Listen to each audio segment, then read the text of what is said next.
Alors on est là à nouveau sur le terrain comme tous les premiers samedis du mois devant des médias de propagande, en tout cas nous qu'on estime être des médias de propagande qui distillent en permanence des fake news, qui font de la propagande de guerre. D'ailleurs on voit quand on regarde le fronton de ce média qui est financé par les deniers publics, on voit qu'ils arborent fièrement un drapeau de l'Union européenne et un drapeau ukrainien. Donc peut-être qu'ils estiment que la guerre c'est une belle chose, alors que nous on prône la paix. Et donc on est là devant ces médias pour leur rappeler un petit peu leur métier. Qu'est-ce que c'est la charte de Munich? Donc on va leur relire parce que certains l'ont oublié.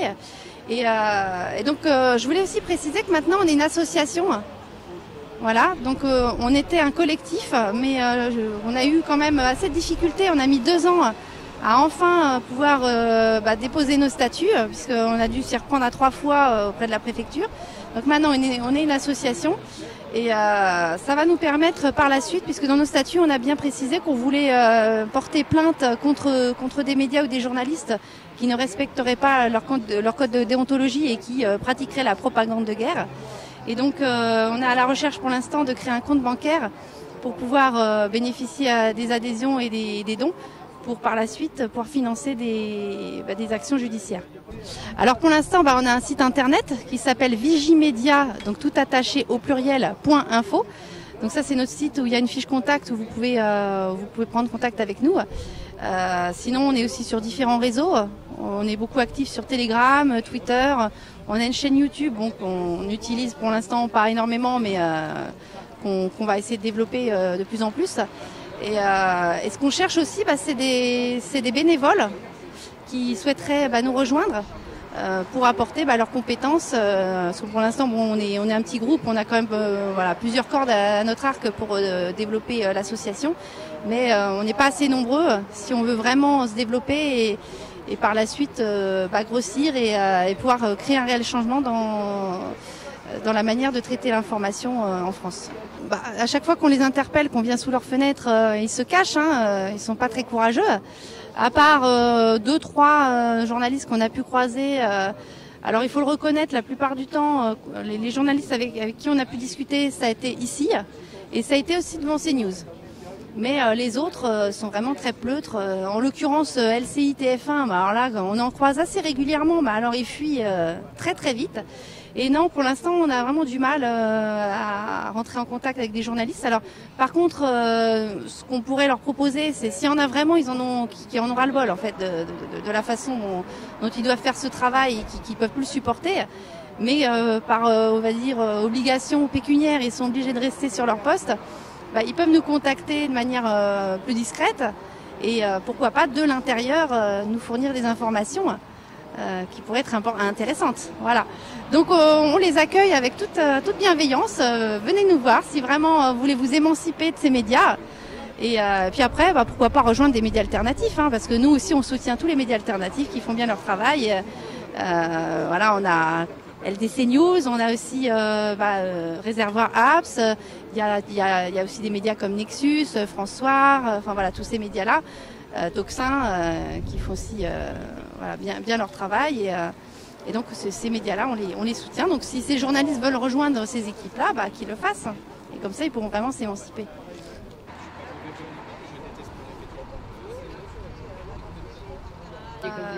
Elle a cru que ça ferait du bien, que ça empêcherait les viols. Moi, je trouve que c'est le contraire.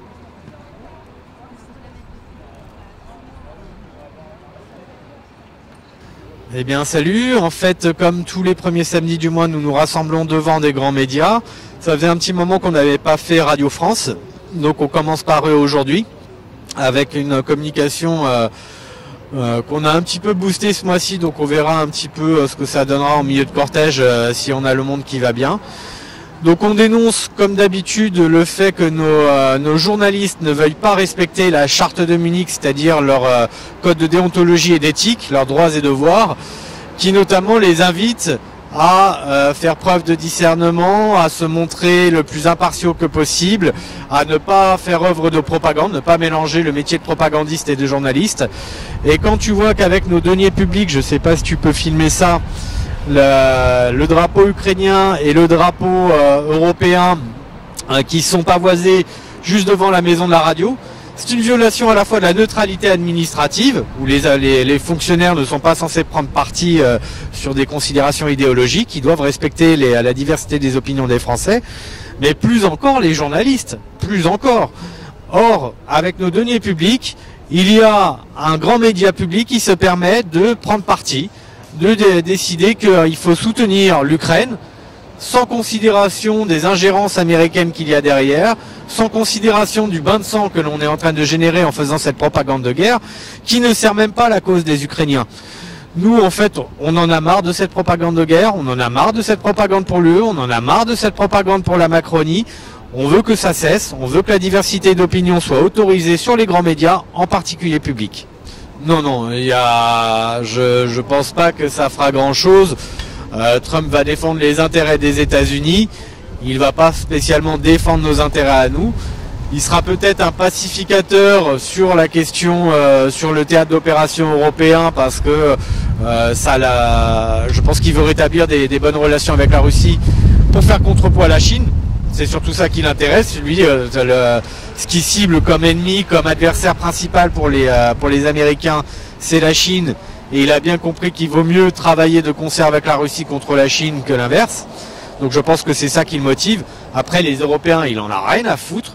Ce qui se passe au Moyen-Orient, je ne pense pas qu'il agira en pacificateur. Les personnes qu'il a nommées pour partie sont des gens ultrasionistes. Donc je ne pense pas que les Palestiniens y verront des améliorations. Donc non, il va y avoir des légères améliorations sur certains plans et sur d'autres pas du tout. Moi j'attends de voir, parce que c'est quand même un négociateur ardu et les Russes le craignent bien plus qu'ils ne craignaient Biden. Biden et ses équipes de néocons sont malveillants, mais au moins ils sont prévisibles. Tandis que Trump est quelqu'un de très imprévisible, qui aimerait jouer, c'est ce qu'il avait expliqué, sur le prix du pétrole, le prix du baril du pétrole, pour faire plier la Russie.